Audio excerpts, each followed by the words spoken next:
कथामृतं तप्तजीवनं कविभिरीडितं कल्मषापहं श्रवणमङ्गलं श्रीमदाततं भुवि गृह्णन्ति ये भूरिदा जनाः।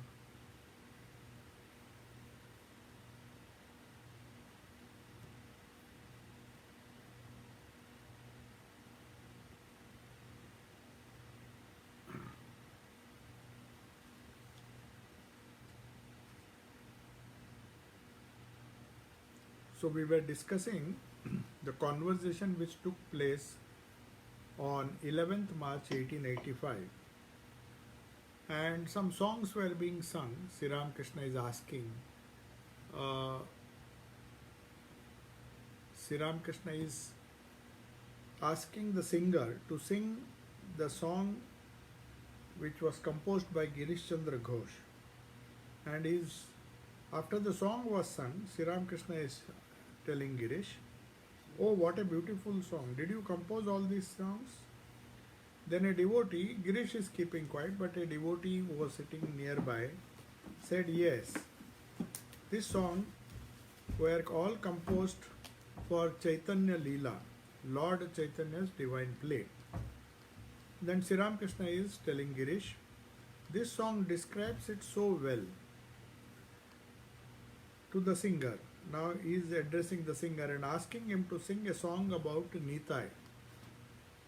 Tarapada, who was the singer, sings a song about Nitai. The essence of that song is, "If you wish for young Radha's love, come here. The tide of love flows in." That is in Vrindavan. 100 waves of love are rising. Take as much as you desire. Of this love, the maiden pours out freely. That is, Radha is freely pouring out her love in Vrindavan without any reserve. Drawn by her love, chant Hari Hari Hari. This love sets the heart dancing, maddening with longing. Come, let us chant Hari's name, drawn by Radha's love. Next, he sings about Sri Gauranga. "Who are you, O golden-hued one, who set my heart at peace? A storm is raging on the sea of love, sweeping all away, all fetters of family, birth and pride.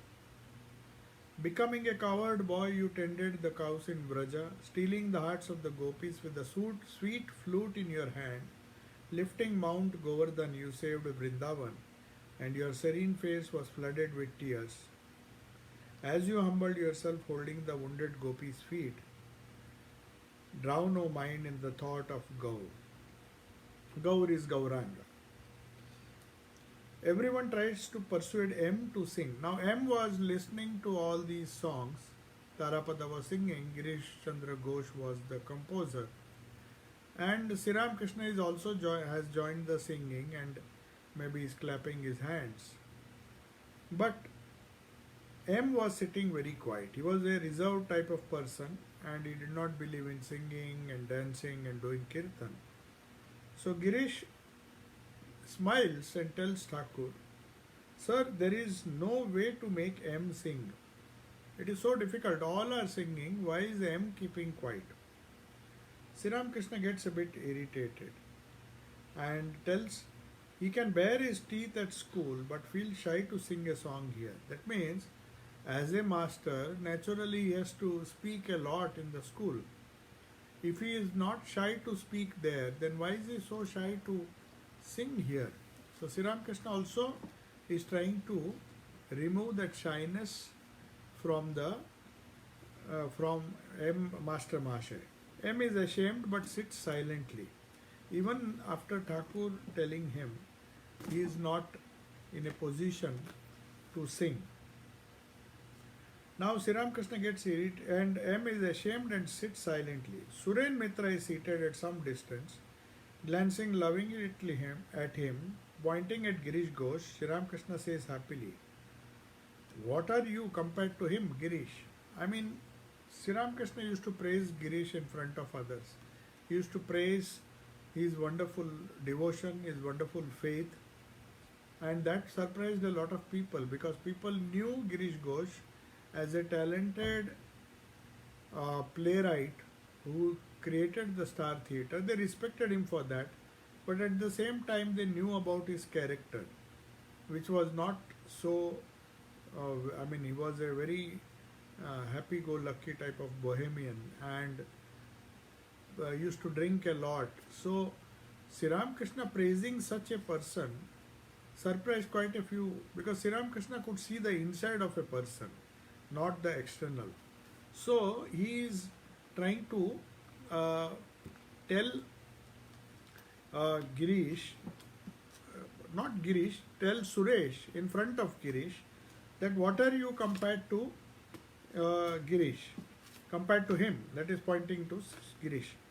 Then Suresh says, Suresh Mitra was another devotee who did a lot for Sri Ramakrishna, especially after the passing away of Mathurnath Bishwas, who used to provide all the needs of Thakur.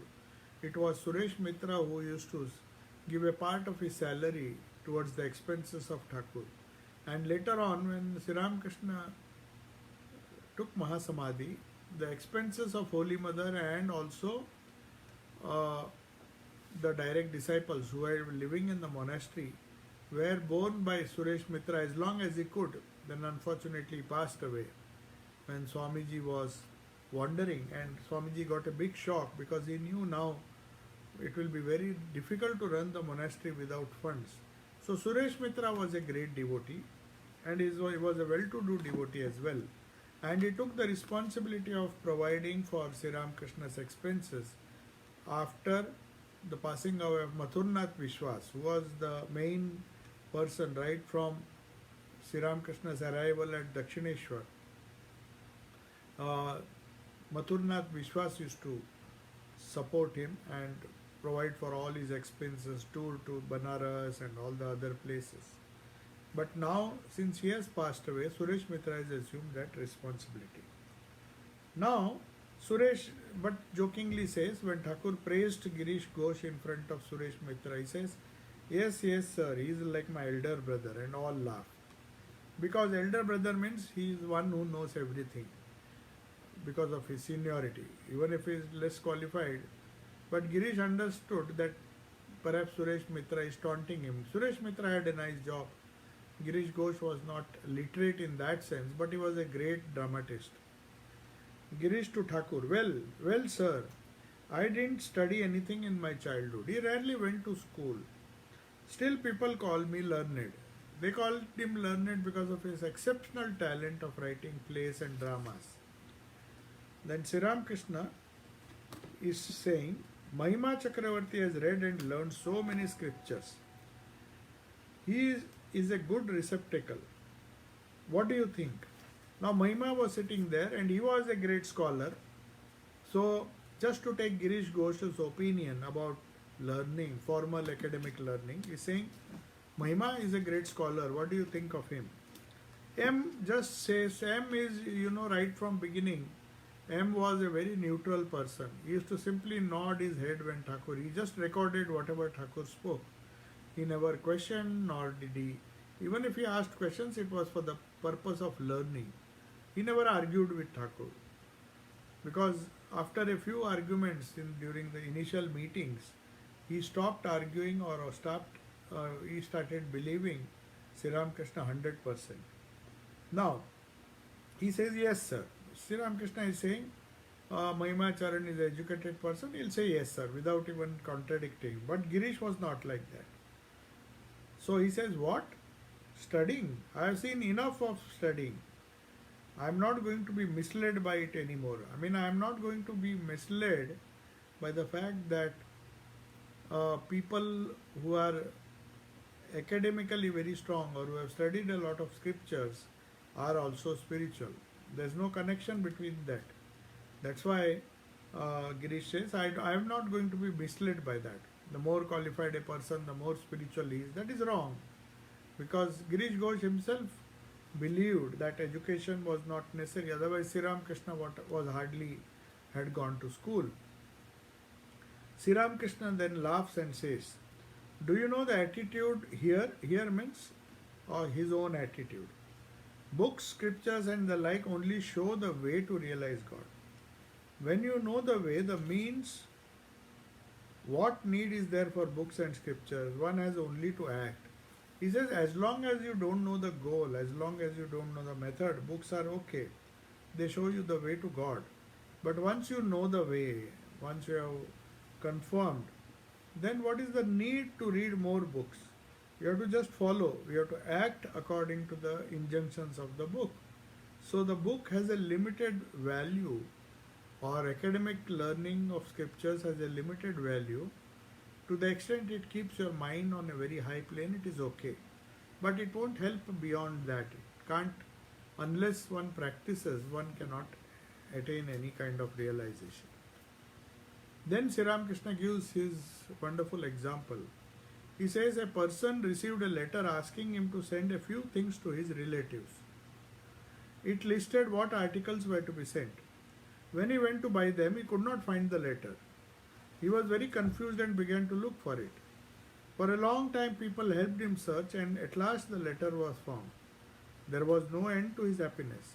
He carefully held the letter and began to read it, eagerly to see what was written in it.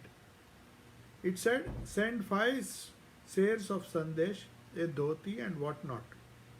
Now the letter was of no use to him. He put it away and began to gather the sandesh, dhoti and other articles.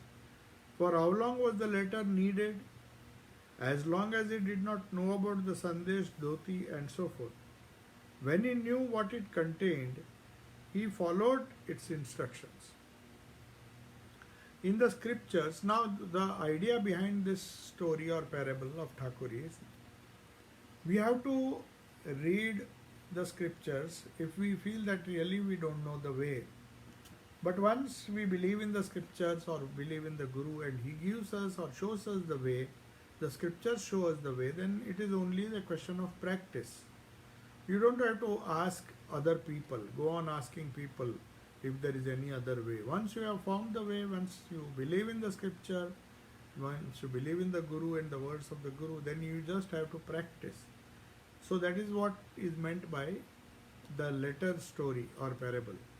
The person who wanted to buy something for his friends or his neighbors, they had relatives had given him some letter where all the lists of items to be brought was written there. But he had misplaced it. Then after a great effort, he finally got the letter. And then he read the contents. And then he knew what he is supposed to bring. And then he goes to the market. So he says, as long as you have not read the letter is useful. But once you read it, then there is no need to keep on holding to the letter. So once you know the essence of the scriptures, Sri Ramakrishna says, it's better to begin the practice right away rather than go to other people. There are people who keep on listening to good videos and because there are so many now on the internet explaining different facets of Vedanta. That is only till you don't know what to buy. So you are reading, you are making choices. You are not actually motivated to buy something. You just want to see, just like people looking on Amazon. They may be seeing some products, they go on seeing, but the real thing happens when you buy it, when you finally place the order.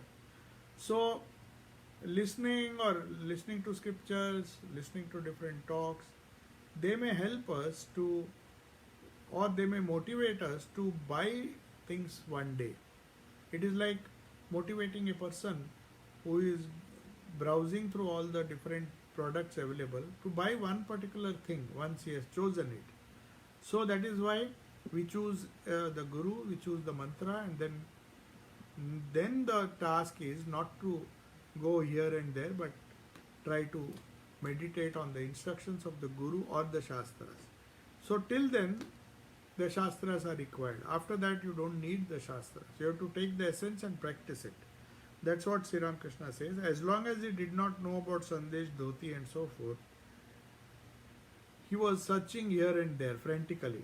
At that time we need scriptures. When we are not made up our mind Before making up our mind, the scriptures are necessary. But after making up our mind and getting a conviction based on faith and also Guru's grace, then you don't have to search anymore. You have to just pursue what was given to you. In the scriptures, you will find ways to realize God, but after knowing them, you have to get to work. Then only will you attain your goal. What is the use of mere learning? A Pandit may know a number of couplets, a number of scriptures, but he who is attached to the world and who has lust and greed in his mind, he has not internalized the contents of the holy books. The holy books again and again tell you to give up lust and greed.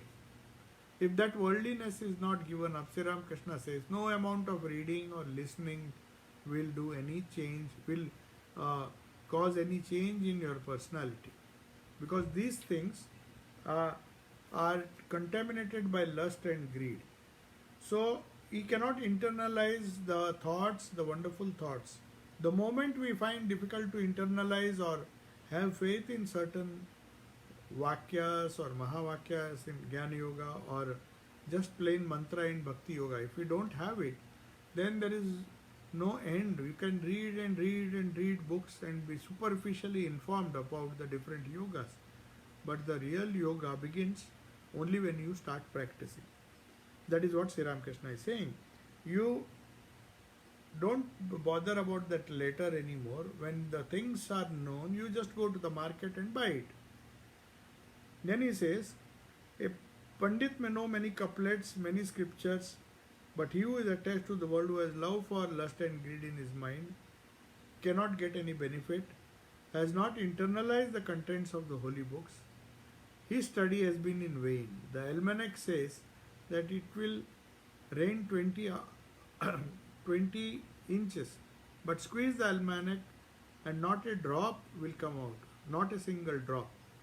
The idea is that no matter what you do, no matter how much you read, unless you decide to act upon what you read, it is of no use. Then Girish laughed and said, Sri Ramakrishna has been giving an example that almanac where we consult. In those days, they had to find out how much rain was there. There was a fairly good amount of prediction in the Panjikas or the almanacs. So he says the almanac may say there is 5 inches of rain, but it may not rain. On a particular day, you may squeeze the envelope, but there won't be any water coming out of that. So it's just a dry piece of book or pages where predictions are there, but they have not yet been converted into reality. Nor will you feel the drops, nor will you get the water. That is the idea. So Sri Ramakrishna smiles and says, Pandits talk grandly, but where is their attention? On lust and greed, on sensual pleasures and money. If these things are dragging you down, Sri Ramakrishna says, what is the use of reading all these books? So, vultures, then again, this is another favorite example of Thakur. He says, vultures soar very high, but their eyes remain fixed on the charnel pits. Their looks are only on charnel pits, dead animals and corpses. So a person who reads a lot of scriptures and still attached to money and gold, Sri Ramakrishna is comparing to the Pandit who is widely read, who is a great scholar, but is like a vulture who is flying high, but at the same time, its sharp eyes, they are able to find out the prey from that distance and just swoop and catch them. So though they may look those vultures may look majestic birds when they are flying, but their eyes are always attached to the world below, and they are hungry, and whenever they are hungry, they just take the first possible opportunity to get that food. So also the worldly people, we have high ideals, we even start flying, but then if our minds are below, the dead animals which the vultures eat. So Thakur says, what's the use? You have gone to fly, you fly, but the vulture should continue to fly, but not look down upon, or maybe look down and see the birds of prey or maybe other meat or something which is lying down. But if it does that, it is like a Pandit trying to live in this world and enjoy the worldly objects. Now Narendra is telling Girish now. Narendra is a very good boy. He is good at singing, at playing musical instruments, reading, writing, and at studies. Besides, he has conquered his senses. He has discrimination and dispassion. He is truthful. He has a number of good qualities. Now you see, Sri Ramakrishna, normally we praise when young children or young boys are there. He says, see how qualified he is, how intelligent he is. And we think it's a great thing. But Sri Ramakrishna wanted to set priorities right for Narendra. He says he's a good boy, he's good at singing, that's fine, one talent. He's playing musical instruments, he was very good at Esraj and some other instruments, even Pakhavaj and Tabla he was very good. So, and reading and writing, he used to do a lot of, take part in debates in his college and write a lot. So Sri Ramakrishna knew all that and he says, see how many talents this Naren has got. But at the same time he says, in spite of all the talent, he has control over his senses. That is, he has this quality known as pratyahara. The whole quality of pratyahara leads us to dispassion, leads us to a life where you have to focus on certain things. So if you keep your mind on things which are very gross, then you cannot make any subtle development. So he says he has conquered his senses, he has discrimination and dispassion. So dispassion comes when you are not attached or when you have not conquered the senses. If pratyahara is not practiced, then there will be attachment. There cannot be dispassion. There will be a passion to achieve that. The more things we set our mind after, so many things we feel like acquiring, and that is how we get attracted to the worldly things. So, to conquer the senses, to go against the desire of the senses to grab external objects is known as pratyahara. And when we control both our senses, the gross senses, the subtle senses, and also the mind, then one is supposed to have entered the realm of pratyahara, which is the fifth step in the Ashtanga Yoga. We have dharana, dhyan, and dharana, dhyan, and samadhi. But these are, as the discrimination increases, as you have more and more control over your desires, or if you have conquered your senses, then you can expect that one has this inclination towards spiritual life. But he says he has discrimination and dispassion, is truthful, and has a number of good qualities. So he is enumerating some of the great qualities of Narendra, who later on became Vivekananda. But he says, though he is intelligent, though he is can play many instruments, very good at singing, but it has not entered his head. He is still the same Narendra, and in fact he was not bothered about any making use of this talent which he had, like singing, playing musical instruments, and reading and writing for commercial purposes or to earn name and fame. He was not attached to that, and that is his uniqueness according to Sri Ramakrishna. To M, what do you think? Is he very good? M has just met Narendra for a few months maybe, so he is not very well acquainted with him. So Sri Ramakrishna is deliberately asking M, what do you think? Is he very good? M then just blindly says, yes sir, he is very good. Sri Ramakrishna, calling aside M and asking him, see how much, and telling him, see how much faith and love and faith Girish Ghosh has. Now he is pointing to Girish Ghosh. He says, whatever may be his condition, you see the amount of faith he has got, and how much love he has for this place, that is Thakur. So Girish Ghosh loved his Guru so much that he could not bear a single day separation. And unlike Master Mahashay, who was a very busy school teacher, Girish could spare some time, though he was a playwright and did a lot of activity based on his drama, his composing songs and other things. But at the same time, uh, Thakur praises him and he says how much love and faith he has. M looks at Girish wonderingly. Girish has been coming to Thakur for some time. M feels as though they have known each other for a long time. That's why they are very close, like gems strung together on the same thread. Narayan, sir, won't you sing? Then Sri Ramakrishna did not wait for M to sing. He himself started a beautiful song. This is Thakur. Thakur has sung, I think, more than 72 times in the Gospels. This is one of the songs. So he sings in his sweet voice, cherish the beloved Mother Shama in your heart. O my mind, may you and I alone behold her and let no one else intrude. Jotane hridaye rakho adorini Shama make. That is the song. Jotane means with lot of care. Cherish the beloved Mother Shama in your heart. O my mind, may you and I alone behold her and let no one else intrude. So he's praying to Mother in his sweet voice that let me just focus my attention on you and let me not get distracted by the other people. Thakur sings to the Divine Mother, assuming the state of worldly people, burned by three fires, complaining like a fretful child. Now, he is surrounded by worldly people. He is getting suffocated, but at the same time, he, like a small child, is terribly afraid of the different consequences which result in when we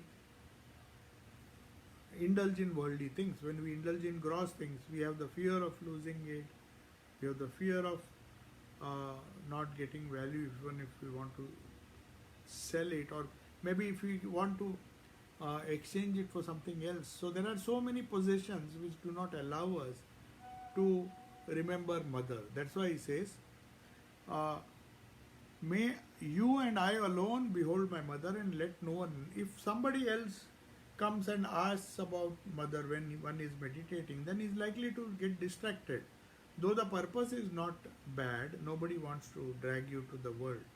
But at the same time, Sri Ramakrishna used to say that when you are thinking of Mother in your heart, let no one else intrude. No one else intrude means don't let thoughts of other people come into your heart or disturb the Mother who is sitting in your heart. Don't lose your focus on Holy Mother or Divine Mother. That's what he says. Thakur says to the Divine Mother, assuming the state of worldly people burned by three fires, complaining like a fretful child. Now the three different problems.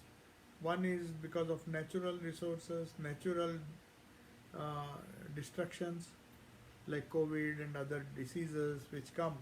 They are all natural. Nature has brought them. And then there are some inherent weaknesses, inherent sicknesses, and the lack of mental strength and other things. So the three different types of problems. Thakur is complaining like a child who has been frightened. There was nobody to take him. So he is acting as if the child feels that let me be with you, you also be with me, and let nobody come and disturb us. That's the essence of this song.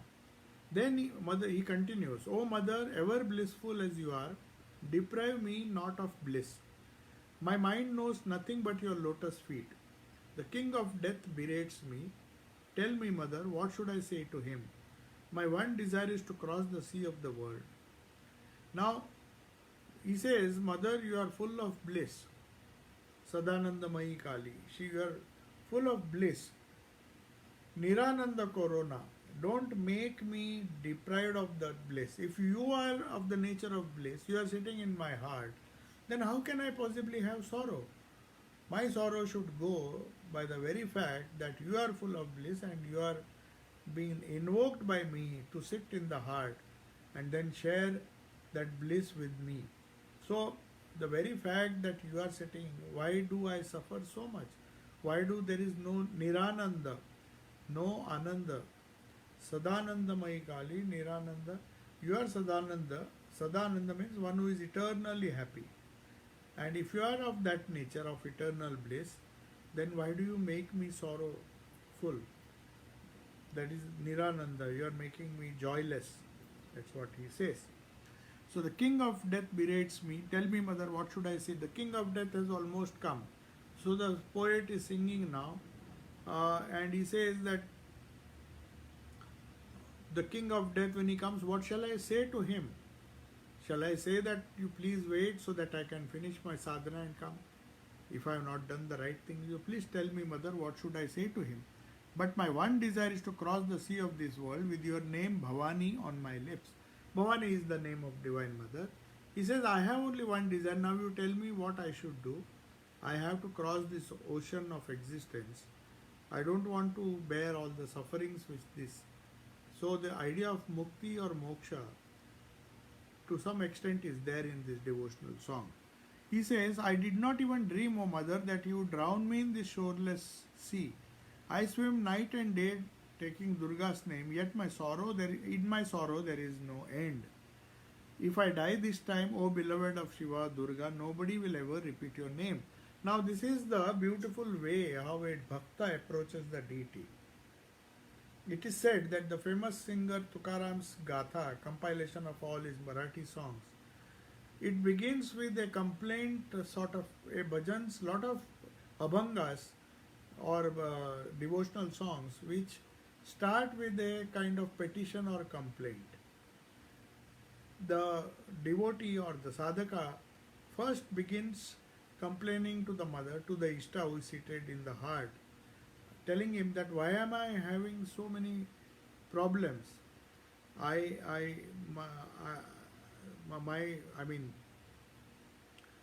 Even though I am taking your name, I swim day and night taking Durga's name. Why have you drowned me in this shoreless sea? I want to come out of the water. You have drowned me in this world, and no amount of effort, no amount of repeating your name is helping me. I am not getting any support. So please help me. Otherwise, just like Tukaram used to complain to the Ishta, Vithala, and the Ishta on whom he worshipped, used to say that if you don't reply to my prayers, then people will say that you don't have that capacity. Nobody will repeat your name. So it's a kind of threat or a kind of complaint a devotee makes. He begins his spiritual life with that. Every one of us are suffocated or find it difficult to get our prayers answered by God. We keep on praying, we keep on doing our japa and other things, but at the same time we do not realize that the name or the wonderful truths will save us. But that's why that's why Sri Ramakrishna is singing this song. I did not even dream that you would drown me in this shoreless sea. You have put me in this sea, now it's for you to rescue me. Yet to my sorrow there is no end. If I die this time, O beloved of Shiva, O Durga, nobody will ever repeat your name. Nobody will repeat, because you did not save me when I wanted to be saved from this ocean of samsara. So who will believe in you? So by coaxing, by requesting, by petitioning, by all means, God can be approached. We can be angry with God also. Sri Ramakrishna used to say, if there are certain qualities which you cannot get rid of, then you can definitely complain to the Divine Mother or the Ishta within your heart to remove that problem, so that the body becomes pure, mind becomes pure. So he says, if I die this time, O beloved of Shiva, nobody will repeat your name. Now, then he sings the songs of Divine Mother, ever joyful in the bliss of Brahman. In Shiva's company, the mother is ever lost in ecstasy. Though drunk with the wine of bliss, she reels but does not fall. She stands erect on Shiva's breast, the world trembling at her tread. More than mad, both he and she are indifferent to fear and shame. Now, this is a very symbolic image of Shiva lying down and Mother Kali or Mother Bhavatarini walking on his chest, keeping the foot on his chest. The meaning is that Mother, as a very all-powerful person, stands erect on Shiva's breast, on his chest, the world trembling at her tread. So only Shiva has power to control the Divine Mother. And she is powerful because the bliss and the consciousness, Sat Chit Ananda aspect of Brahman, percolates through the Parama Prakriti or Mother. When you pray to Mother, when you pray to the Divine Mother, it is the consciousness of the pure consciousness of the Purusha which appears as incarnation. So that's why we give so much importance to something which is offered, because that is supposed to be full of consciousness. Whatever we offer to the deity, we infuse a lot of consciousness into that, invoke consciousness of the Lord in that. We just don't consider God to be the Mother, Divine Mother, to be a deity. We consider her to be a human being who is compassionate, who listens to our prayers and protects one who repeats her name. Then he says, in Shiva's company, Mother is lost in ecstasy. Though drunk with the wine of bliss, she reels but does not fall. See, the wine of bliss or the joy which Sri Ramakrishna used to feel, he sometimes used to behave in a peculiar way, but they never made any mistake. She reels but does not fall. That's why Sri Ramakrishna says, in divine ecstasy, even these people who sing Kirtana and all, they jump and they do so many things. But at the same time, they do not fall, in the sense that unlike the influence of liquor or influence of drinks, a person may lose his consciousness. But Sri Ramakrishna says, here, whatever you do, the bliss is so pure that you will never lose consciousness. Consciousness will ever be there throughout your life and throughout your death. So infusing consciousness is so important that we have to pray to the Divine Mother who is standing on the chest of Shiva, who absorbs that consciousness and passes it on to the entire Prakriti. More than mad, both he and she are indifferent to fear and shame. So he says Shiva and Parvati, unlike human beings who have different weaknesses like fear, shame, etc., these things the mother does not have. The devotees listen to the songs in deep silence. They gaze at Thakur, who in an amazing self-forgetful mood is intoxicated with the love of God. The song ends. After a while, Sri Ramakrishna says, I could not sing well today. I have a slight cold. Sri Ramakrishna did have a cold at that time. So naturally, his voice, which was normally very sweet, perhaps he could not sing properly. That's why he was so much intoxicated, Sri Ramakrishna. He says, I could not sing well today because he has a cold. He has a cold also, so physically also he was not well.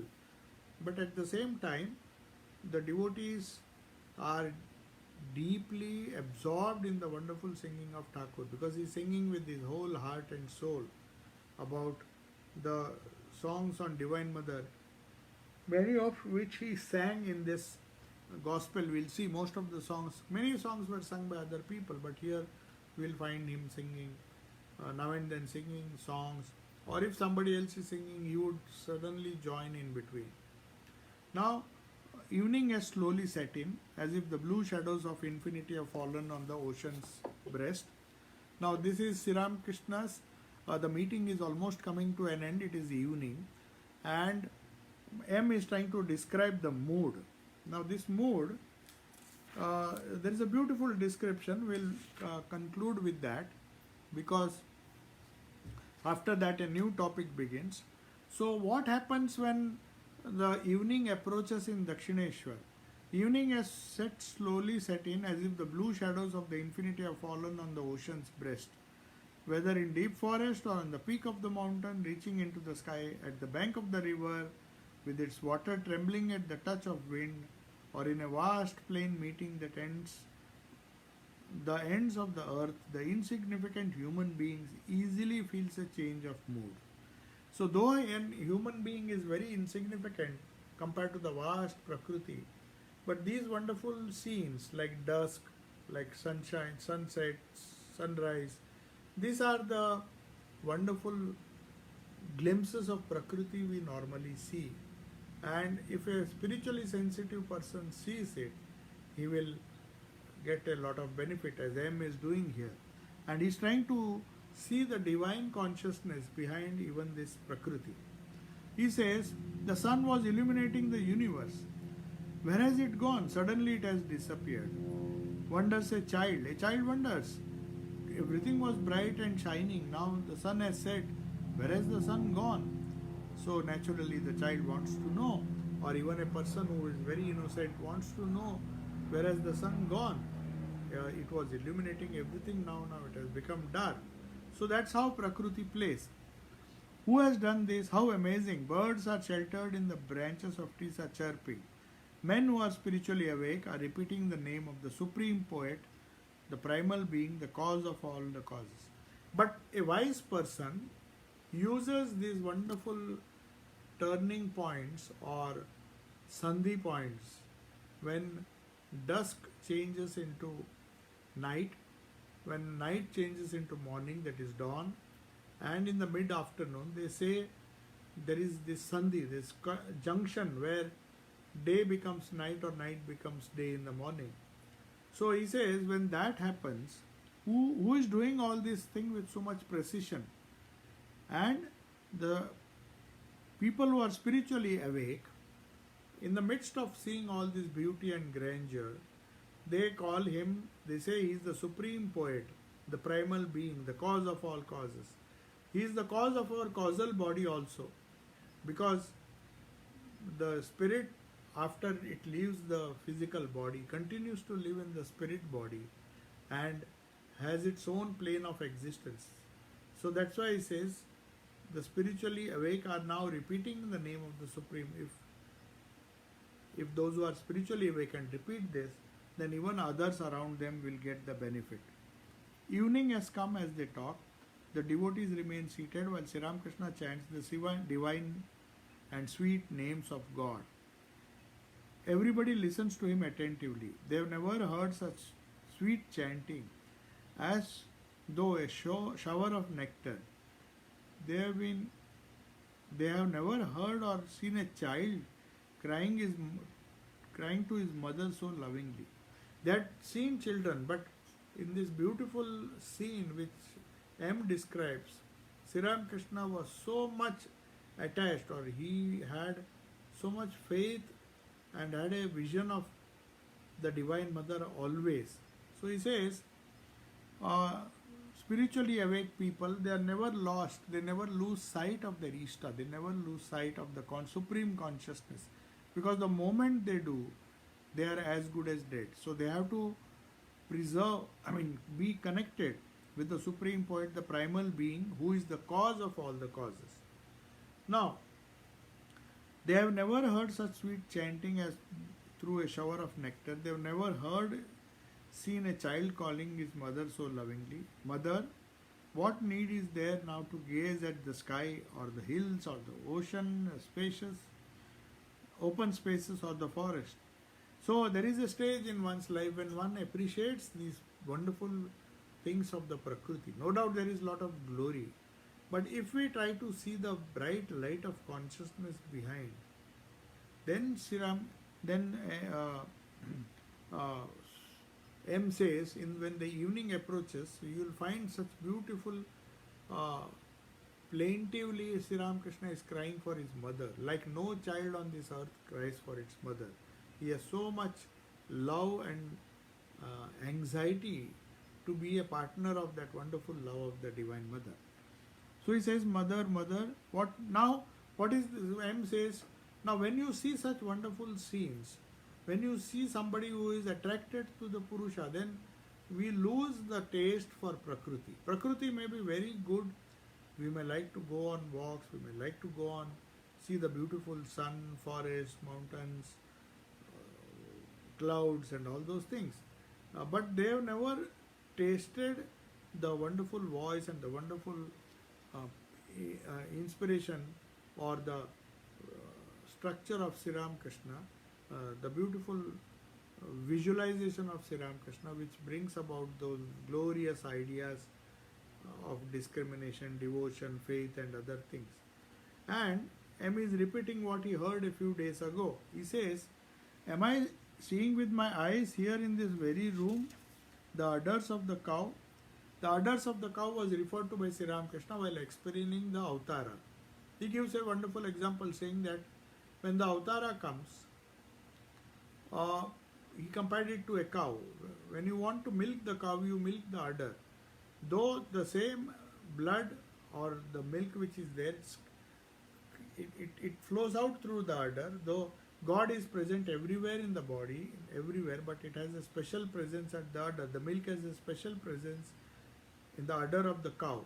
If you touch the cow anywhere, you won't get the milk. So the essence of the scriptures is, according to Sri Ramakrishna, we have to do our sadhana and worship an incarnation. The udder of the cow is like the incarnation who, if we try to touch Satchidananda Brahman, the impersonal God, it's so difficult. But if we have a loving human being whom we can worship, to whom we can pray, you will find that it has become so easy, like milking the milk from the udder of the cow. If you milk anywhere, even if you press the other parts of the cow, you are not going to get the milk. So that's what we have to go to the essence, which is the compassionate Guru has spoken of. The compassionate Guru has given us the Ishta mantra, which is like the udder of the cow. We have to just go on repeating it, doing sadhana, so that like the milkman tries to milk the cow, we have to just focus on the udder and start milking if we want to be nourished with good milk. So that's what the Guru does. The Guru tries to give you the mantra, and he gives you the like he takes you to the udder of the cow and shows you how to milk the cow. So the Avtara does all our things. We don't have to imagine Satchidananda and all those things. Once that preliminary imagination is over, according to M, whatever he has heard throughout these conversations, he says that the Avtara comes and flows out or interacts with people just as milk comes out of the udder. So the udder of the cow is the cow may be Brahman, but the udder of the cow through which the milk comes is from where you get the essence, the spiritual essence, and that is what a sadhaka should do. Shortly, as he descends the stairs, he is overwhelmed with ecstasy. Thakur is still, after singing, is still in ecstasy. So when he was getting down the stairs, he could not see the stairs. He was in such a divine mood. So Narayan had to quickly go and hold him and see that it doesn't fall. If I hold my hand, people will think I am intoxicated. No, let me walk myself. Now these things, though it used to happen very regularly, Thakur used to immediately regain consciousness, and he used to tell everybody, don't do it. Otherwise people will think I am drunk with wine.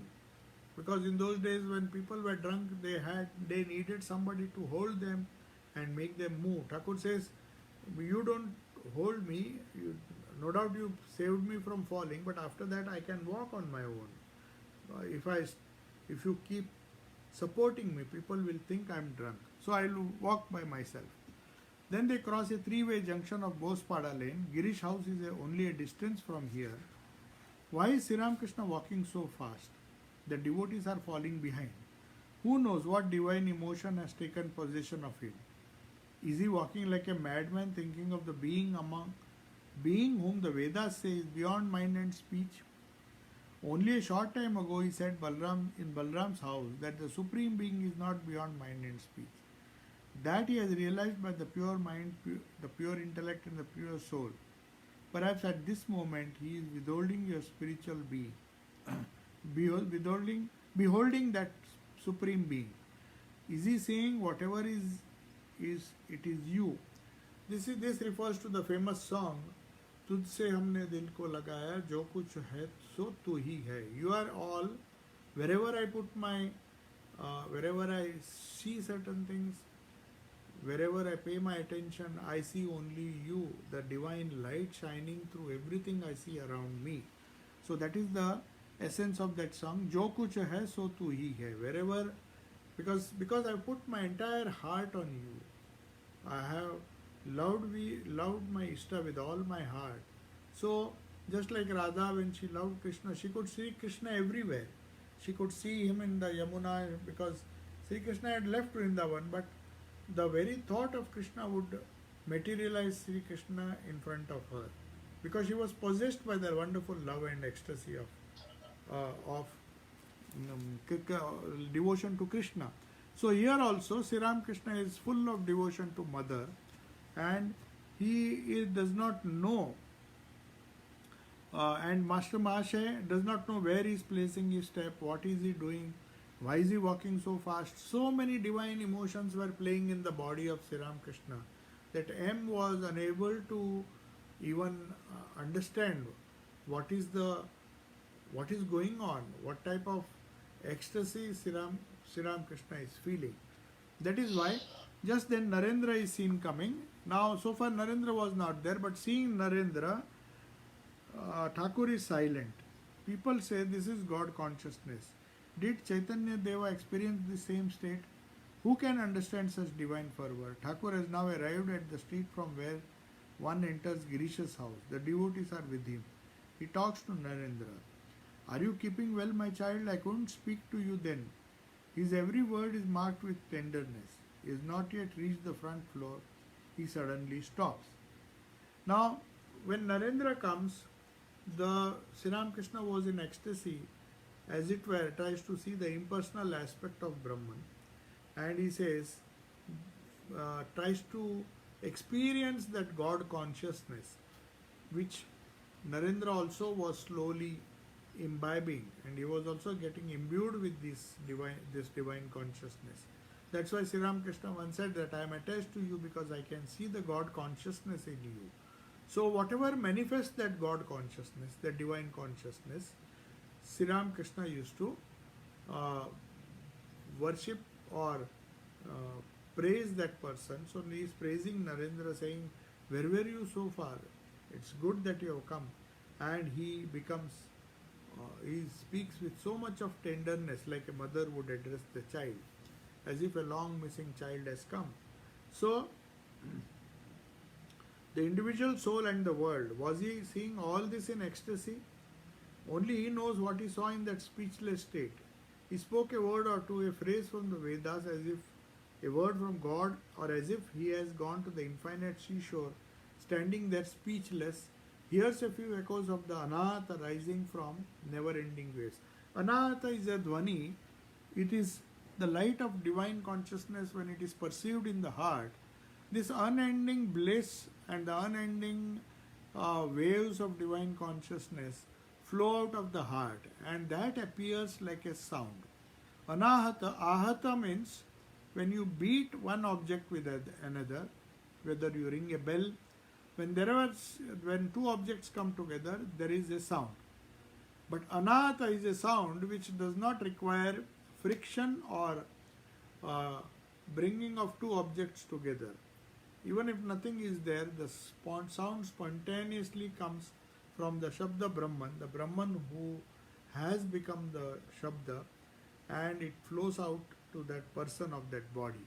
So the echoes of Anahata Dhvani, it is very rare, it is not heard by ordinary sadhakas, but Avatar Purushas and great saints, as a result of intense concentration or meditation on their Ishta, the Ishta becomes so live, and the bliss and the divine light of consciousness flows through that Ishta and suffuses the entire atmosphere of the sadhaka. This is what has happened.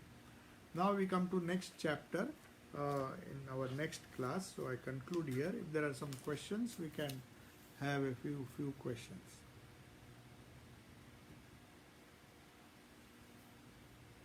Yeah, I am showing the participant videos. You can unmute yourself and ask the question.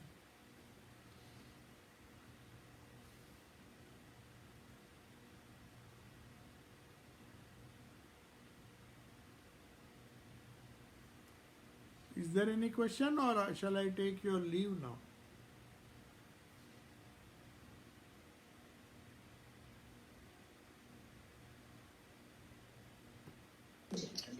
Yes.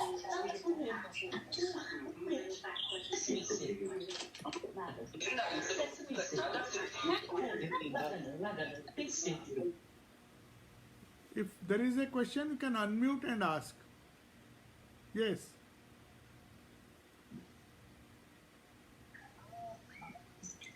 Pranam, madam. Namaste. Namaste. Thank you so much for those wonderful songs and the explanation.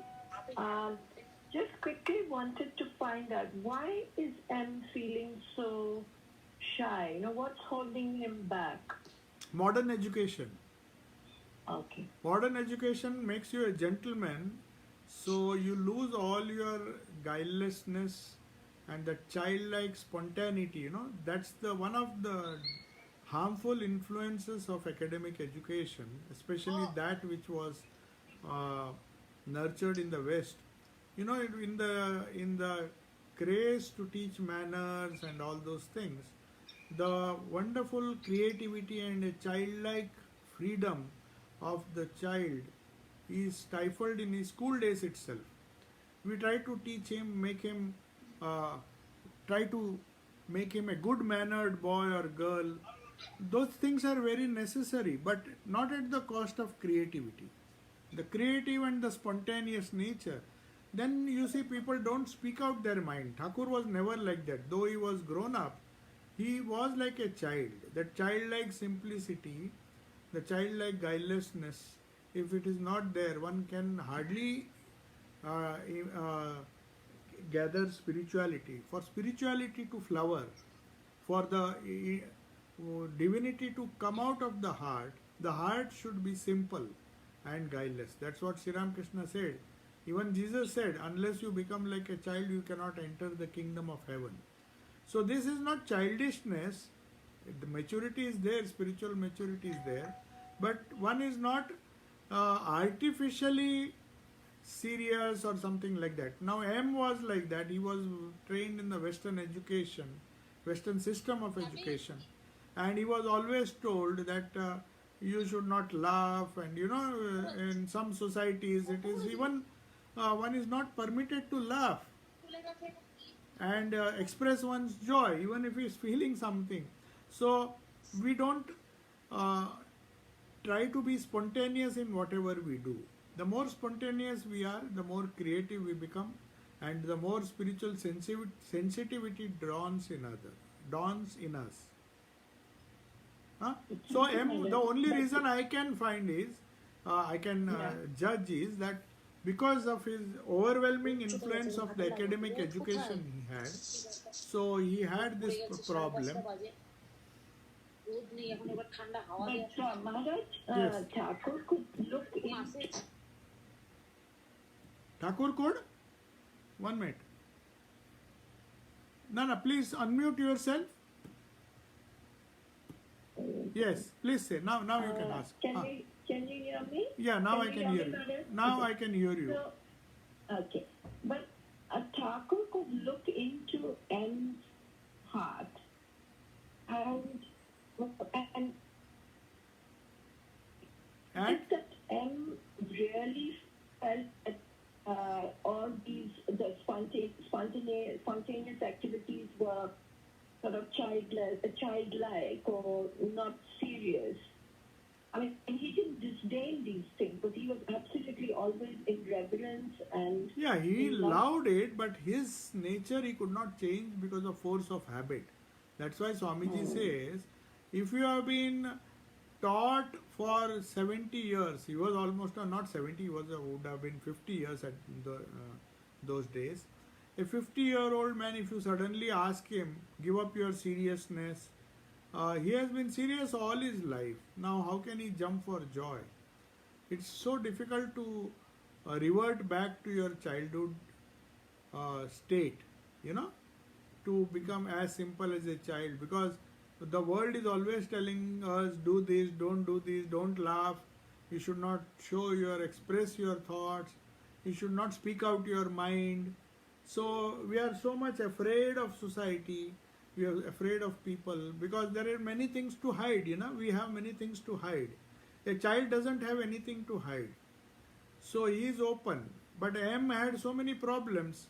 So naturally, if he starts expressing, Thakur did not mind expressing anything he had. Any problem he had, he would simply say.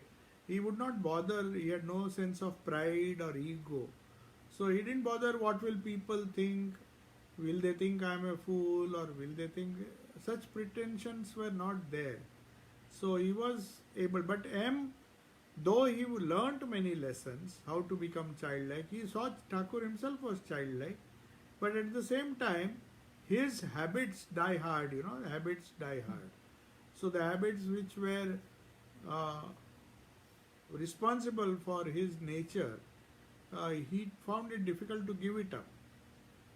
Even twice or thrice, Sri Ramakrishna is also saying, you see how this Bhavanath is dancing in joy, he has no shame, but this person, M, is still very reserved, in a reserved face. He was sitting in a corner and no doubt he was enjoying it, but he would not participate in all these things. That shyness. That is sorry, Naresh. Yes, yes. Girish is again very spontaneous, even though he's educated and he's written and everything. But Girish is very spontaneous on the other extreme. No, if he is educated, see, Naren was also educated, but he had imbibed that childlike nature of Sri Ramakrishna. In later years, you could see how much fun he was. When he met his Western disciples, he used to cook for them, play with them, make jokes, play with the dogs. He didn't pretend that he was a university graduate and he knew so much, he was such a great intellectual. He never showed that, because he knew he became like his master towards the end of his life. He did not want the name and fame and all those things. So that is a very difficult thing to attain, to cultivate, to give up things which we have run after. We have run after pride, we have run after possessions, we have run after name, fame, we want importance. And our whole life, our parents have been constantly telling us, no, you should do well, otherwise what will people think? You are not getting good grades. So there is fear everywhere, fear, anxiety, worry, tension. So when you grow up, how can you tell Master Mahasaya to suddenly give it up? He has been fed with that kind of training in his school days. Nobody allowed him. Perhaps if he was allowed, he was with Thakur right from childhood, perhaps he would not have imbibed those habits. Okay, so I think that is the reason. Though he was, later on he changed a lot as he is slowly started meditating. So that is the advantage of meditating on Thakur.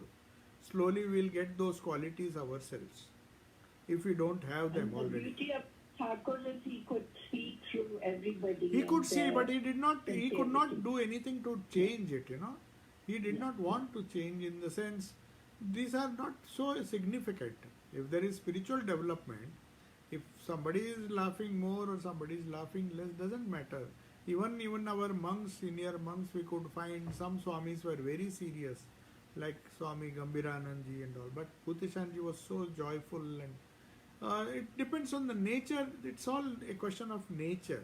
Not that the spirituality is less or more, but what habits were our habits right from childhood, you know, they can't be changed all of a sudden. And there's no need to change everything unless they are bad habits. Certain habits are okay, but Thakur used to say, Lajja, Grina, Bhay, Teen Thakte Noy. Means Lajja means shyness, Grina means hatred or envy, Bhay means fear. So he says, for spiritual development, first of all, you should not be shy. Shy means in these matters. spiritual matters. You should not be shy. What will people think if I close my eyes and meditate and all those. Grina means envy and be jealous of other people, or hatred. Hatred also is a type of grina. And bhai is fear. So too much of fear, what will happen to me, what will happen if I do this, what will happen, how will people misunderstand, whether they will misunderstand me, should I behave like this. So if you are too careful, then you will never be spontaneous. So lajja, grina and bhai, teen thakte noy. You can remember this very famous quotation of Thakur. Lajja Thank is, you, Maharaj. yeah, okay. So take your And leave. thank you for all the lovely songs. They were just, and at this time of puja, just wonderful. Okay. Thank you. I had promised you to promised all of you that I'll play that song. Maybe next time we'll begin with that. Okay? Yeah. Thank you, Maharaj. Om Shanti Shanti Shanti Harihi Om Tat Sat Sri Ramakrishna Arpanamastu.